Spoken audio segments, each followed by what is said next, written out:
अस्सलाम वालेकुम। Healer health solution में आपके सामने हाज़िर हैं।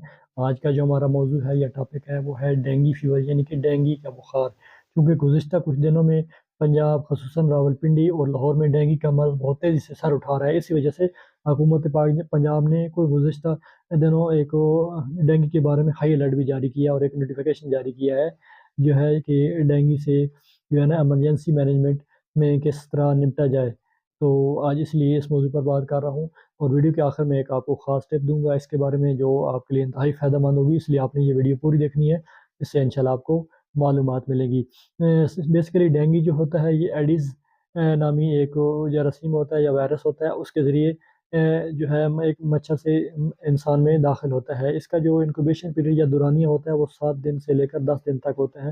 यानी कि जरासीम दाखिल होने से लेकर जो बीमारी ज़ाहिर होने का जो दौरानिया होता है उसको इंक्यूबेशन पीरियड कहते हैं।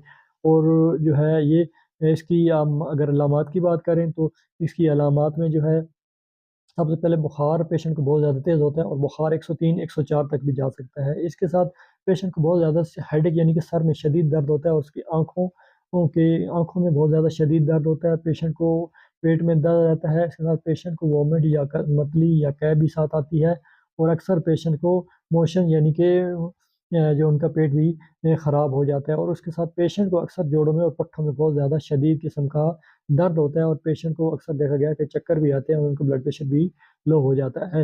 ये सारी अलामात अगर हैं तो फिर आप अपने करीबी मुस्तनद मालिज के पास अपने जो है डेंगू के मखसूस टेस्ट होते हैं वो कराकर आप इसका जो है इलाज करवा सकते हैं। डेंगू के जो हम बात करें तशख़ीस के लिए 3 तरह के टेस्ट किए जाते हैं। एक तो जो है सीबीसी टेस्ट किया जाता है, उसमें जो है पेशेंट के प्लेटलेट काउंट किए जाते हैं। प्लेटलेट काउंट जो है बहुत ज़्यादा इसमें जो है 50,000 या 50,000 से भी अक्सर देखा गया है कि लोगों के नीचे गिर जाते हैं। तो उस सूरत में आपको हॉस्पिटल केयर की बहुत ज़्यादा ज़रूरत होती है क्योंकि इसमें ब्लीडिंग का बहुत ज़्यादा खतरा होता है। इसके साथ डेंगू का एक पीसीआर टेस्ट होता है जिसको डेंगू एनएस-1 कहते हैं, वो भी डेंगू की तशख़ीस के लिए बहुत ज़्यादा ज़रूरी होता है। इसके साथ तीसरा जो टेस्ट होता है वो एब्डोमिनल अल्ट्रासाउंड होता है, यानी कि आपके पेट का अल्ट्रासाउंड भी बहुत ज़रूरी होता है। ये 3 जो टेस्ट होते हैं ये डेंगू की तशख़ीस के लिए बहुत ज़्यादा कारआमद साबित होते हैं। अब आपके जो है पेशेंट को डेंगू की तशख़ीस हो गई है तो उसके बाद जो अगला मरहला होता है वो इलाज का होता है। इसमें जो है कोई ये वायरल डिज़ीज़ होती है, इसका कोई ख़ास इलाज नहीं है। एक मार्केट में टैबलेट आ रही है टैमीफ्लू 75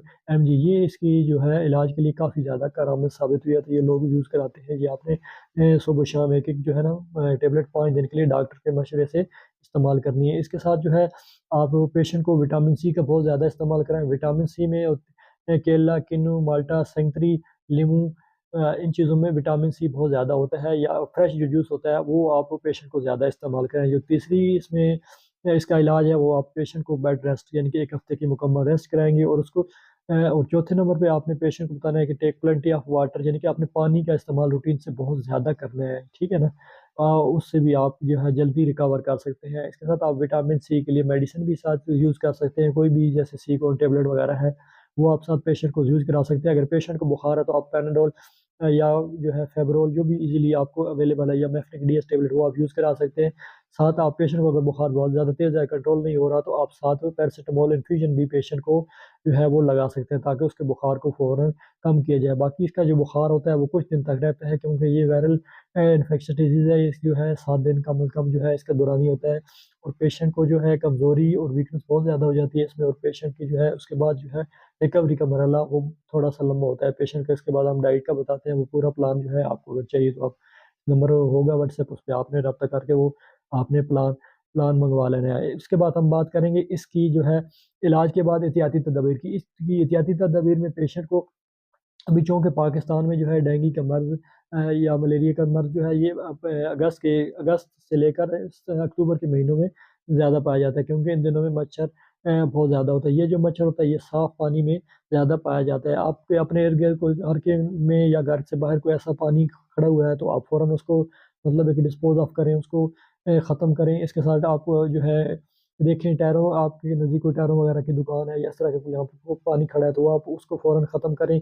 इसके साथ आप जो है सुबह शाम को आप कोशिश करें कि पूरे कपड़े पहने यानी कि हाफ़ कपड़े आप ना पहने पूरे मतलब एक आप कपड़े या ट्राउज़र को मुकम्मल पहने इससे और इसके साथ आप मच्छरदानी का इस्तेमाल रूटीन में लाज़मी करें और रात सोते वक़्त जो है मच्छर मार तेल या जो है लोशन यानी कि मस्कीटो ऑयल जो आप इजीली मार्केट में अवेलेबल होते हैं वो आप साथ यूज़ कराएं। तो शुरू में मैंने आपसे एक आपको इसका बताया था कि इसमें आप चलिए एक आपको हैरत अंगेज़ जो है दवाई या नुस्खा दे बताऊंगा जो इसके लिए बहुत ज़्यादा कारगर टोटका होता है। तो वो मैं आपको बताता हूँ। इसमें आप जो है ना पपीता बहुत ज़्यादा कारगर साबित हुआ है कि इसके बहुत ज़्यादा अच्छे रिजल्ट आए हैं इस बीमारी में।